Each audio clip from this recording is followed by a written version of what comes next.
This week's episode is sponsored by Helio Gas Detection.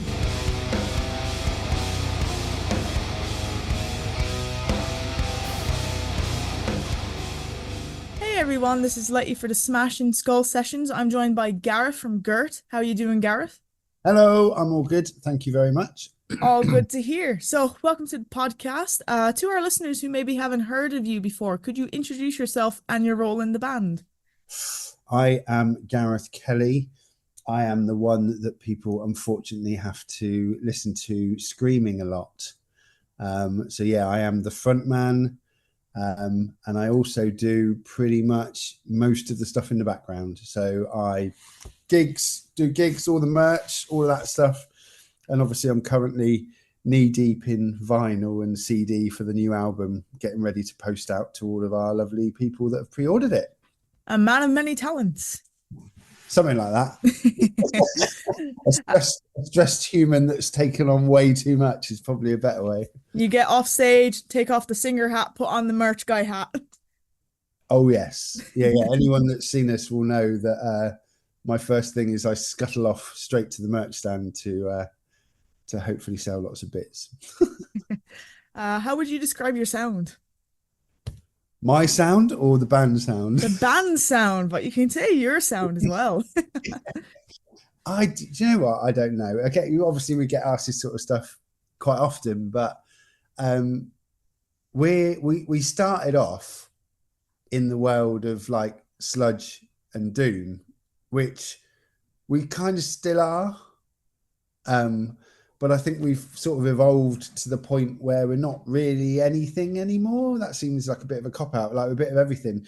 Very metal sounding in that it's big riffs. You know, we've got like, I don't know, we've got like a lot of breakdowns and shit going on in this new album. We've got lots of blats and like silly little like hardcore references. And so, yeah, I'd like to say we've got a bit of something for everyone, really. But our roots are in sludge, and we sadly refer to ourselves as party doom. I say that someone else gave us that title, and then we wear it like a badge of honor now. Hey, look, party doom's a good genre. You've got Party Cannon and all the lads. Oh God, yeah, Party Cannon. It's a band that we've had a couple of opportunities nearly to play with, and sadly, it's never sort of happened. But yeah, I'd love to play with those lot.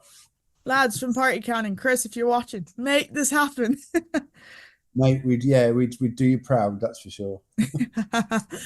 Your new album, Satan ETC, is coming out soon. How is the recording process for it? You guys just released a new single for it and all today. Yes. Yeah. So it was wicked. It was a lot longer than normal. It's been 5 years since the last album. Normally we sort of release something every year, or 2 years at a push. So it's taken a while, but obviously we had a weird thing in the middle of it where everyone wasn't allowed to leave their house, which kind of scuppered us a little bit. Nothing major at all. No, I don't even know if anyone will remember it. It was a bit of a non-event, really.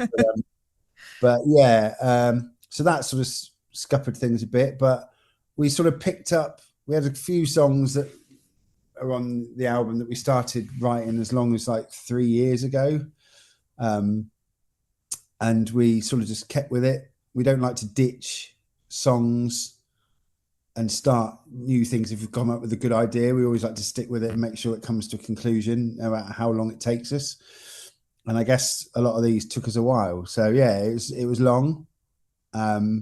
Also, I've had 2 kids in the last few years, so that slows things down a bit. And but yeah, it's good. Got together when we could, worked hard at the songs, and then January we got in the studio with Steve Sears, who's worked with us for years. He's worked with bands like Gallows and stuff like that, and TRC, lots of hardcore stuff. But he always gets the best out of us. So yeah, once we got in with him, like the songs sort of take a new life, because he's almost like he's our producer. He adds loads of ideas. He gets us working really hard, and the songs that we start with end up being very different things when we come out of the studio. So yeah, So it was longer, but it was kind of very similar to what we're used to. But we came out the other end with something that sounds very, very different, but still very Gurt, if that makes sense. It's an evolution of Gurt. Yes. Yeah. That's right. And how did you come up with kind of the pink artwork for the two singles? Because it's just so eye-grabbing and so different to your last album, which has the two bongs on it. Yeah. So it's our bassist, Spicy, as we call him, but David Blakemore. He's a designer by trade. He's done loads of our stuff. I do bits as well, but we thought, oh, let's go with someone like Mark Richards that did our Bongs of Praise album cover, like spend a lot of money, get something really epic done. And then we sort of thought, no, we want to kind of keep it simple. We want to keep it all about us, really. And we want something that's going to sort of like show that we're back and be in your face and all that sort of stuff. And also a bit of a piss take as well. So we were like, well, we knew it's going to be called Satan, etc. We knew we wanted it to be a little bit, like a middle finger up to metal, but we kind of wanted to say, look, don't take it all too seriously, which is kind of the point. So we thought, why not make it really, really garishly bright and in your face? And obviously, best way to do that is make everything pink. So Spicy came up with the horn, the horn over horn over horn little character, and we just made everything really bright and pink. That's epic, because I've been showing some of my friends the album artwork, like, look at this band I'm interviewing, look at their artwork. And a lot of them have complimented me like, this is sick. I want it on a t-shirt. Oh, lovely. Well, that's good. That's what we always hope for, with our album covers. And, we've always gone for like illustrative styles and, silly ideas. So to hear that, it means a lot. It means a lot. That's good. Yeah, just think of big, hairy, like 6-foot dudes just want a bright pink t-shirt with like the little devils on it. We've only done a handful of pink t-shirts for this album so far, but I really want to go to town with the pink. So yeah, watch this space, because we'll have some more pink t-shirts coming for sure. Heard it here first. Yeah. I just got the rest of them to do it. I'm in favor. Yeah. Well, there we go. We've got a few sales already then. If you could collaborate with any musician, dead or alive, who would it be? Oh God. This is hard. If it was my choice, there'd be two people probably dead: Pete Steele or Wayne Static. Those are some pretty good choices. Yeah. Well, but I never got to see either band when they were around, sadly. I had loads of opportunities to see both bands, never took them. But yeah, Wayne Static, amazing at really simple, straightforward hooks. Yeah, just incredible band, Static X, very, very underrated. And Typo Negative, what can we say? Like, best doom band out there ever, as far as I'm concerned, and the most unique sounding. So yeah, one of those two. Pretty good. I've never delved that much into either. Like, I'm aware of them, but I've never delved into them. Really, like Static X are really straightforward, simple, like bouncy new metal. So loads of industrial sort of influences. So like, what if you like White Zombie or Ministry or anything like that, then yeah, they're good. But like 3-minute songs, really easy to get on with. But sadly, they've had their legacy destroyed by greedy band members since Wayne Static's died. So fuck Static X now. But yeah, no, listen to Typo. If you don't know Typo, you've not listened to much of them, just fucking do it, because I think that band changed a lot of people's lives and are still as just as perfect as they were back in the day as they are now. I just think everyone should listen to Typo. They're just amazing. I will add them to the to listen list, which is always ever growing. Do. You're like, Gurt is a really eye-catching name for a band. Like, is there a story behind how you came up with the name, or is it just one of those things? Oh God, I don't. So we got asked this question a lot, obviously, and do continue to get asked this question a lot. So we come up with silly answers now to answer. But I'm going to give you the honest answer because I think you're lovely. So I'm just going to be honest. It's not as exciting as it should be, but basically, when we started, I'm the only original band member left because we've we've all been friends. We've always been like a group. But the original bassist and drummer and guitarist are off doing other things now. But when we started, we were all from sort of Somerset way, or more importantly, Bristol. So if you go to Bristol, it's a slang term. So you say something's Gurt, it's massive, Gurt biggin. So you use it as a way to describe something that's way bigger than it is. So Gurt time, or, she's got a Gurt garb on her, something like that. So it means massive and big. So we thought it was a really good, a good word to sum up what we wanted to sound like.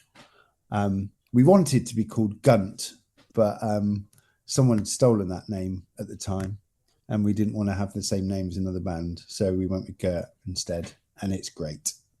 That makes a lot of sense now. Gurt, like.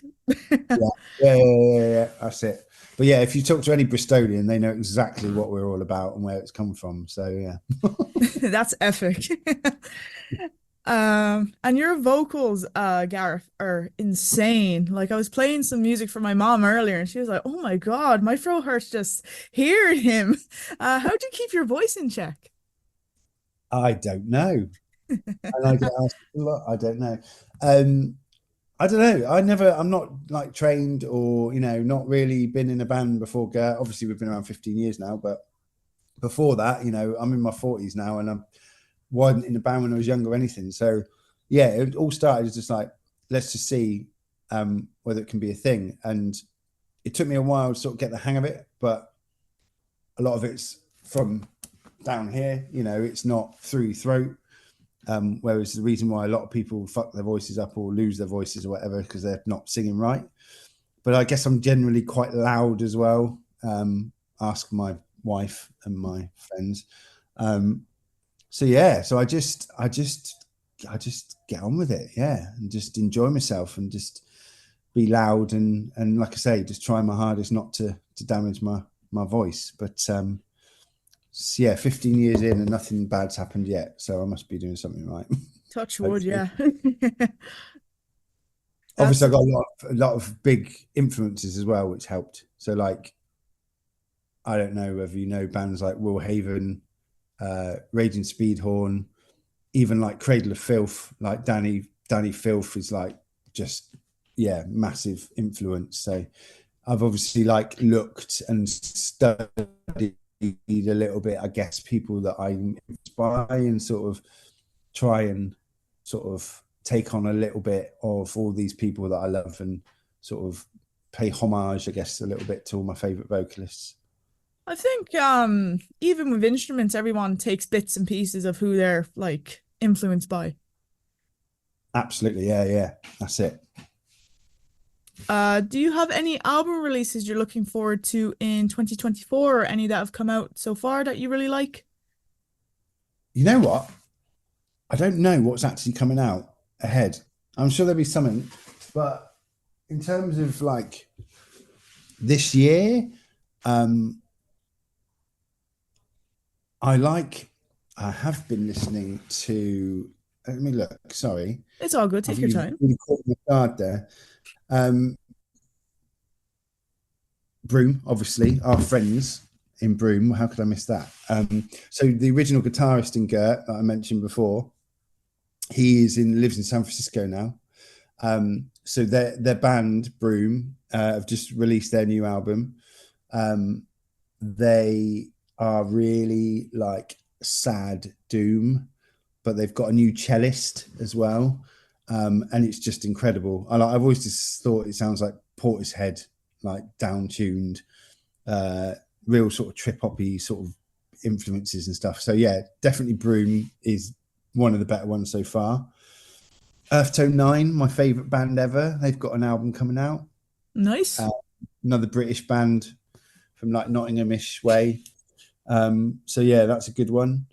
And I've got well into an EP from a band called Unpeople. Haven't heard of them. I've only got one EP out, but they're sort of doing the rounds at the moment. Very, very mixed, lots of mix of genres, poppy, jazzy, new metally, like thrashy, like loads of stuff going on in it. So yeah, I guess that's a bit. The Hell, friends of ours, the guy that produces our records, it's his band. Good fun, piss-taking metal. So yeah, they've got a new EP called 66666. So you get the idea. And I guess Kitty, I'm quite excited about a new Kitty album. New metal girls from back in the day. Nice.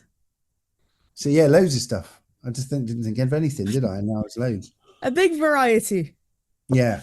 Frank Carter as well. That's a good album. Frank Carter and the Rattlesnakes. I've always been meaning to check him out. Very good. Very good. Epic. What about you? What are you picking for this God, year?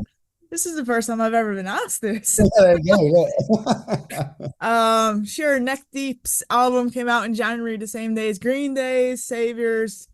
Neck Deep edged them out a little bit, but like, you know, both very solid releases.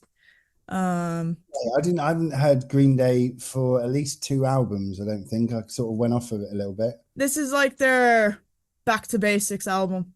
Good. That's what you need. 21 Pilots is out on Friday, so that's going to be a good vibe. Nice. Deftones are rumored to be in the studio, so I'm very looking forward to that. One of my all-time favorite bands, Deftones. I didn't realize they were doing something. Have you heard Crosses? Yes. That's a good album. I think that was this year as well, wasn't it? It might have been end of last year, started this year. Yeah, that is amazing. I love Chino. His vocal style is amazing. So that's someone else that is a big influence to me as well. Yes. And as you mentioned, band's been around 15 years. Members have come and gone, but what do you think has attributed to you staying with Gurt and like powering on? We're just all mates. You know, I said about the bands of the other members have left. They haven't really left. You know, they've just gone and done different things. Jamie, whenever he's in the UK, he'll come back and play guitar, you know, our original guitarist. John, our original bassist in Singapore, so we never see him. Simo, our original drummer, whenever he gets an opportunity to, he'll play with us, you know. So although we're like not, you know, they're not current members, they'll always be members of the band, and we always credit them with everything that we do. You know, and when the guys that are in the band now came into the band, you know, like Spicy recorded ukulele on the first recording we ever did. You know, he was already a sort of non-official member of the band. You know, Rich, we've been friends for bloody years, and same with Bill as well. So I guess that's the key, is like we're all really close friends and always have been, and always fucking will be. Like, we've gone through everything together, and we're currently going through an awful lot together.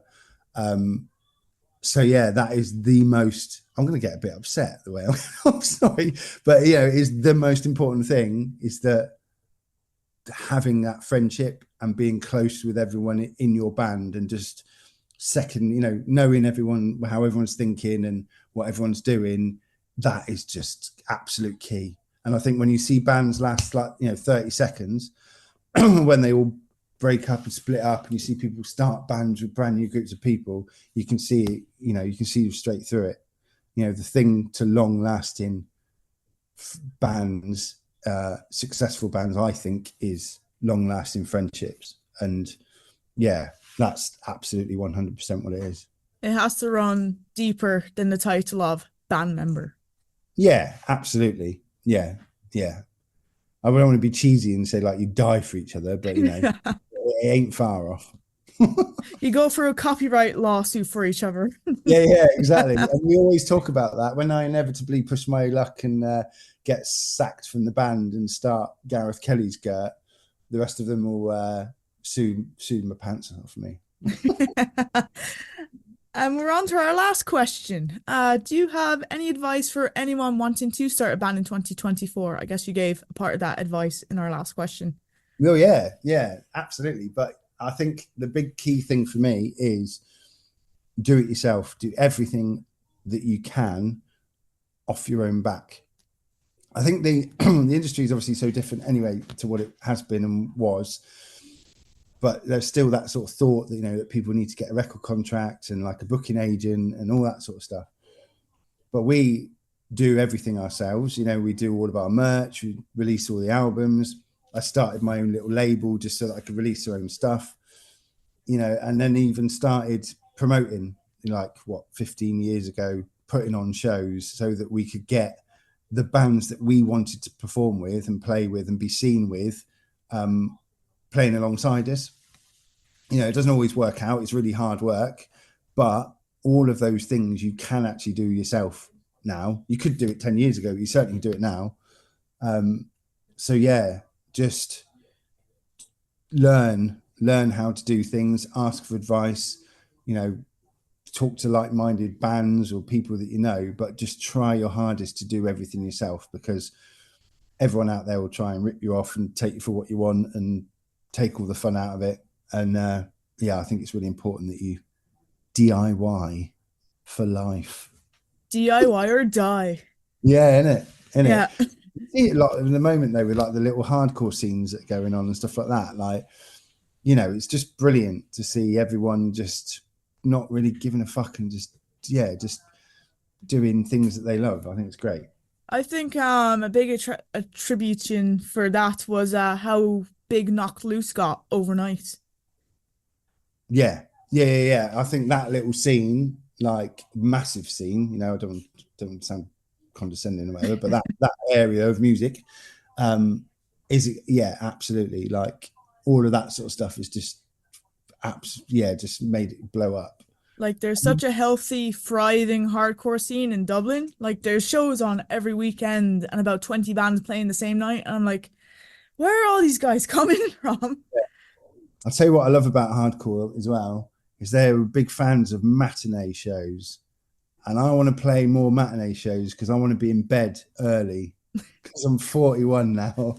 And just loads of cool stuff. And you get gigs that like at skate parks, and in a fucking abandoned shop, and do you know what I mean? Like just that whole idea of like just getting together and smashing it out and having a party and then going home, just fucking brilliant.